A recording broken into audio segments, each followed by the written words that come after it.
আমি দেখতে পাচ্ছি বাংলাদেশের ভাগ্য আকাশে উত্তর গগনে কালো মেঘ জমা হয়েছে, ঝড়ের পূর্বাভাস লক্ষ্য করছি। যদি মোকাবেলা করতে না পারেন সক্ষম ভাবে, এমন অন্ধকার গাঢ় কালো অমাবস্যার রাত আসতে পারে যার সুবে সাদেক হওয়া অসম্ভব। সুতরাং আপনারা কি কাপুরুষের মতো কাফের মুশরিকদের গোলামি করে মরতে চান? বিড়ালের মতো 500 বছর বেঁচে থাকার কোনো লাভ নাই। সিংহের মতো 1 ঘন্টা বাঁচতে চাই। আমাদেরকে বলা হয় সাম্প্রদায়িক উস্কানিমূলক কথা নাকি আমি বলি। পত্রপত্রিকা দিছে না তারা? সাম্প্রদায়িক উস্কানি কথা, সাম্প্রদায়িক উস্কানিমূলক কথা বলি। সেই জন্যই বোধহয় শত শত মুসলিম আমাদের কাছে এসে মুসলমান হয়। মানুষে আর বোকা বানানো যাবে না। যাবে কি? আর বোকা বানানো যাবে? তারপর বলছে কি, এরপরে বলছে আমাকে বলছে রাজাকার। শুনে রাখো চট্টগ্রামের লক্ষ লক্ষ জনতা, পার্লামেন্টে যখন আমাকে এই কথা বলা হয়েছিল, আমার পার্লামেন্টের কলিগ জাফরুল্লাহ চৌধুরী সাহেব বসে আছেন এখানে,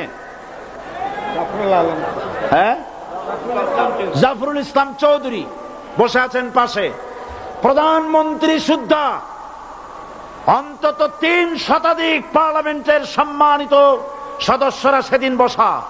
1997 সনের বাজেট বক্তৃতা যখন আমি করতেছিলাম, ডক্টর কুদরতে খোদা, নাম রাখছে কুদরতে খোদা, আসলে গজবে খোদা।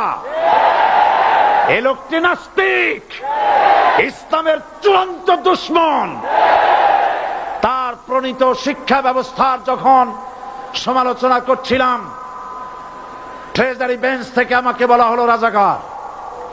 আমি আমার সমস্ত শক্তি একত্রিত করে বলেছিলাম শুধুমাত্র হিন্দুস্তানের রাজাকারেরাই আমাকে রাজাকার বলতে পারে। আমি বলেছিলাম 1973 সন পর্যন্ত আমি বাংলাদেশের কোন রাজনৈতিক দলের নেতা এবং কর্মী ছিলাম না। আমি রাজাকার নই। আমাকে রাজাকার বলে যদি তাকেও প্রমাণ করতে না পারে 10 কোটি টাকার মানহানি মামলা দায়ের করব। আমার এই বক্তব্য সারা দুনিয়া শুনেছে। পার্লামেন্টে আমার এই বক্তব্য রেকর্ড হয়ে আছে। সেদিন 3 শতাধিক পার্লামেন্ট মেম্বারের কেউ আমার চ্যালেঞ্জ গ্রহণ করেন নাই। যে কোনো ব্যক্তি পার্লামেন্টে গিয়ে আমার বক্তৃতা দেখে আসতে পারেন। এরপরে 1997 সনের 7 অক্টোবর দৈনিক জনকণ্ঠ পত্রিকা যখন আমার বিরুদ্ধে লিখল, সেই পত্রিকায় সাইদির ওপেন চ্যালেঞ্জ 8ম পাতা, 1997 7 অক্টোবর, এত বড় 2 কলমে হেডিং। সেখানে আমি বলেছি বাংলাদেশের সকল সাংবাদিক, গোয়েন্দা বিভাগ, বাংলাদেশের সকল বুদ্ধিজীবীকে আমি আমার পিরোজপুরে আমন্ত্রণ করছি।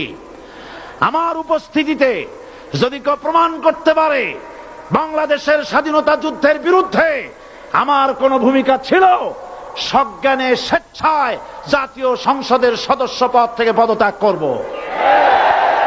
3 বছর পার হয়ে গেছে, আজ পর্যন্ত কেউ এই চ্যালেঞ্জের মোকাবেলা করে নাই। সুতরাং আমাকে যারা রাজাকার বলবে তারা পিতৃ পরিচয়হীন অবৈধ সন্তান। 1971 সনের